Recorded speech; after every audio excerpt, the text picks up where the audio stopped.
আমাদের বড় ভাইরা আম ভর্তা না কি কি দিয়েছেন ভাই? কলা আছে, আম আছে, মরিচ আছে, এই যে কলা আর কি আম, এই যে আম ব্যাগের ভিতরে আছে। ও ড্যাগ ব্যাগই তুমি। এটার ভিতরে আরো অনেক আম আছে, এগুলা যে পরে বানাবে, এগুলা খাওয়া শেষ করি আগে। বাইকে এক পাতিল দেওয়া হচ্ছে। এর কিন্তু আমার ইউটিউবে চলে যাবে সরাসরি ইউটিউবে ভাই।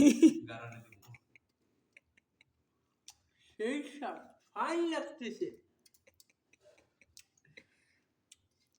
আর কিছু ডায়লগ মারেন আপনি কালীনগর বাসী নাকি? কালীনগর বাসী খাইলে খান না খাইলে বিছুন খান। খাইলে খাও না খাইলে বলো। খাইলে খাও না কেমন লাগে ভাই? সেই ফাইন লাগতেছে, পুরো ফাইন।